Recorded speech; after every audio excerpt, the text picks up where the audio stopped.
മിനിഞ്ഞാന്നൊരു കാറെ തളിച്ചിട്ട് വന്നിട്ടുണ്ടായിരുന്നു, ബ്ലഡ്.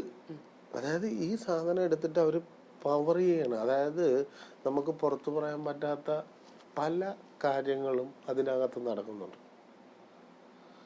അത് നമ്മളത് സമൂഹത്തിലേക്ക് അറിഞ്ഞു കഴിഞ്ഞാൽ അതിനെ വളർത്തണതിന് തുല്യ. നമ്മൾ എന്ത് കാര്യവും നമ്മൾ അതിനെ ബൂസ്റ്റ് ചെയ്യുകയാണെങ്കിൽ അത് വളർത്തണതിന് തുല്യ എന്നുള്ളതാണ്. അതായത് ഇപ്പൊ പറയാണ് അതിലേക്ക് പോയ ഇന്ന പോലെയൊക്കെ കിട്ടും എന്ന് പറഞ്ഞാൽ അത് തേടിപ്പോവും. അത് അപകടത്തിലേക്കാണ് പോകണമെന്നതിനെ കുറിച്ച് പറയാറില്ല. ഇപ്പൊ ഒരു കമ്പനി ഒരു ഇപ്പൊ എന്താണെങ്കിലും ഒരു ഫുഡാണെങ്കിലും ഒരു ഇപ്പൊ നമ്മൾ പറയണ പുറത്ത് ഇപ്പൊ ഏറ്റവും കൂടുതൽ കിട്ടുന്നത് അൽഫാം. ഇപ്പൊ എവിടെ നോക്കിയാലും കുഴിമന്തി, അന്നേരം ഈ സാധനം നല്ലതാണോ? കഴിക്കാൻ രസമുണ്ട് സത്യം പറഞ്ഞാൽ.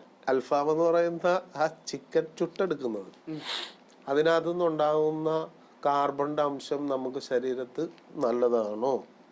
നല്ലതല്ല.